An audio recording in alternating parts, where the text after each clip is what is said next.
Bro, I filmed this video last night and I lost part of the video, and now I'm having to refilm this video again because oh my god, bro. Because I don't know what happened to the second half of the damn video.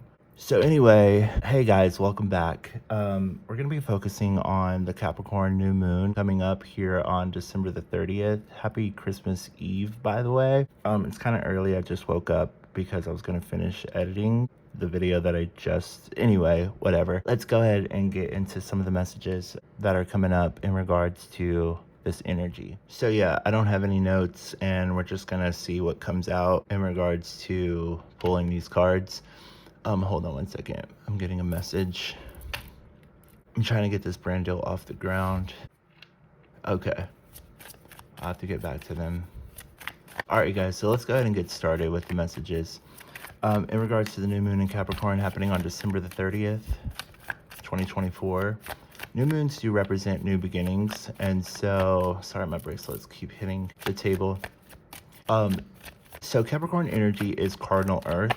It has everything to do with tangible, measurable goals, manifestation, turning lead into gold, alchemization as well. It's a bit of a process of going through something in order to create something and come out on the other side. The only challenging aspect to a lot of this energy is, so we have the Seven of Cups card here. Things can seem a little bit up in the air to some degree because we do have Jupiter and Gemini square Saturn and Pisces. And so there's a little bit of uncertainty. There's a little bit of things kind of playing out in a certain way where like you may feel like you're not really 100% sure as to like what to do or how to approach certain things in a certain way. I would not worry about that, and I'll tell you why that's important. You really want to hone in on the Capricorn energy and just allow yourself to continue to press forward and stay true to yourself. You know, speak your truth, be honest with yourself. That's the best thing to do, because in the background, we do still have Mars retrograde in Leo opposing Pluto in Aquarius. And so that energy, which is it's its own thing, so I wouldn't really necessarily worry about that.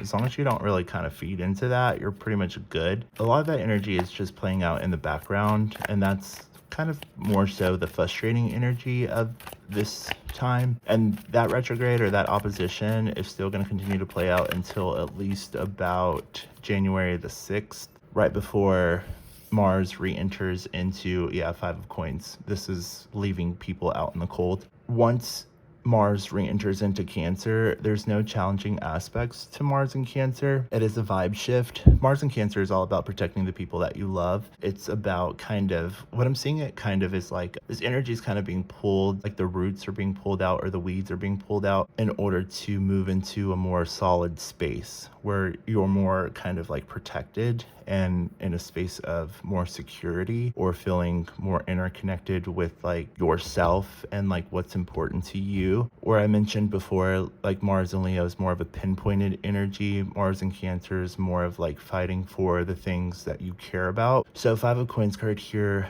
leaving people out in the cold. We do have the Hermit, which is Virgo energy. So for instance, like Capricorn rising, Mercury's still in Sagittarius, and that's in your 12th house of subconscious mind, spirituality, higher education, more of a like ethereal, esoteric vibe. And opposite to that is Virgo energy. We do have the nodes switching into Pisces and Virgo in early January. So there's like a higher consciousness and this lower kind of consciousness of things, kind of like being connected to more of a 5D in comparison to more of a 3D. You have to kind of allow yourself to be open to a bigger picture or like a broader process, with a lot of this energy sort of playing out until at least the first part of January. You know, Mars in Leo is kind of more of the individual in comparison to like the others, and Venus in Aquarius is more of like the collective in comparison to like the individual. So like the more that you can be a part of the collective and like more of a part of a social network of things rather than the individual, you'll be fine. Because if you're like the individual trying to fight the collective, then like things are a little bit off kilter in a certain way. But if you're more of like the collective working in tandem, because we do have Pluto in Aquarius now. So Pluto in Aquarius is all about like, Aquarius energy is humanitarian. So it has everything to do with like groups of people, networking, social circles, and things of that nature. Where Mars retrograde, which is going backwards in Leo, is more of like trying to prove something to other people and like fighting against the broader collective. That's all I wanted to say about that in regards to that energy. So that's just playing out in the background. That's a bit of the more frustrating energy. And the Magician card here is saying like, you have all the tools on the table in order to create the life that you want in connection to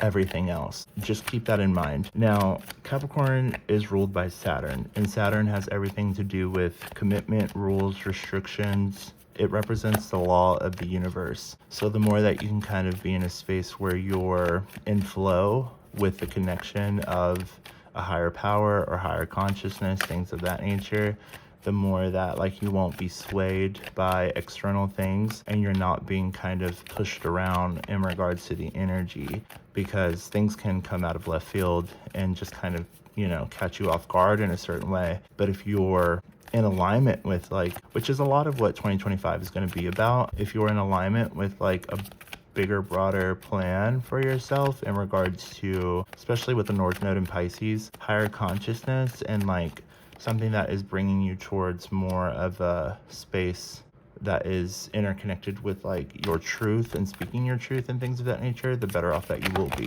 So we do have the Seven of Swords card here. There could still be some like, you know, things, like I said, coming out of left field in a certain way. So we do have the Two of Cups. So there is still like playing games in a sense, or like somebody trying to play you in a sense. Two of Cups, this is relationships. Knight of Wands, this is like, you know, taking action, but Mars is still retrograde. So once it re-enters into Cancer, let's go ahead and take some of these. Queen of Swords, this is air energy, Gemini, Libra, and Aquarius. So again, speaking your truth, not being afraid to let certain things go, and you know, standing your ground on certain things. We do have the Six of Cups card here, which is compassion, Ace of Wands, and the Knight of Coins with the World. So the World does represent new beginnings. This is the new moon in Capricorn for sure. Now the new moon in Capricorn is also going to be influenced by Jupiter and Gemini. So the influence from Jupiter has a lot to do with optimism and growth and abundance. So things are continuing to progress, grow, and flourish over time. You just have to allow yourself to get into a space where the changes or the adjustments, especially in regards to like material things, are there to set you up for something that is better suited when it comes to like material or